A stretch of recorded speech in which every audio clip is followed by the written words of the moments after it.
வணக்கம் மக்களே. இப்போ பார்த்தீங்கன்னா சிக்கன் ஃப்ரை கிரேவி தாங்க பண்ண போகிறோம். வாங்க எப்படி பார்க்கலாம். இப்போ தேவையான அளவுக்கு கொஞ்சம் எண்ணெய் எடுத்துக்கிறோம். இப்போ எண்ணெய் சூடான பிறகு பட்டை லவங்கம் கிராம்பு ஏலக்காய் போட்டுக்கலாம். இஞ்சி பூண்டு போட்டுக்கலாம்.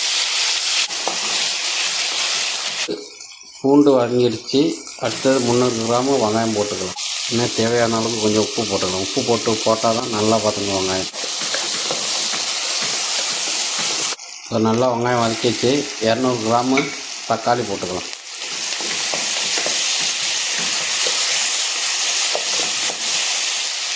இப்போ வெங்காயம் நல்லா வதக்கிடுச்சு. கரம் மசாலா, தனி மசாலா, மல்லிப்பொடி, மிளகு பொடி, சிக்கன் மசாலா, மஞ்சள் பொடி போட்டுக்கலாம். இப்போ மசாலா எல்லாம் போட்டு எல்லாம் ரெடி ஆகிடுச்சு. அடுத்தது நம்ம சிக்கன் நான் எடுத்துக்கிட்டு பார்த்தீங்கன்னா 1 கிலோ சிக்கன் எடுத்துருக்கேன். பார்த்தீங்களா எப்படி சிக்கன் வந்திருக்குன்னு. நம்ம சிக்கன் எப்படின்னா அதிகமாக தண்ணி ஊற்றாத ரொம்ப ட்ரையாக செஞ்சு பாருங்கள். அவ்வளோ அருமையாக இருக்கும் சரிங்களா. தோசைக்கு, இட்லிக்கு இதை மாதிரிக்கெல்லாம் ரொம்ப ட்ரையாக தண்ணி அதிகமாக ஊற்றாத ட்ரையாக செஞ்சு சாப்பிடுங்க. ரொம்ப செம்ம டேஸ்ட்டு.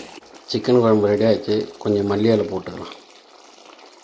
பார்த்தீங்களா எப்படி சிக்கன் வந்திருக்குன்னு. இதை மாதிரி செஞ்சு சாப்பிடுங்க.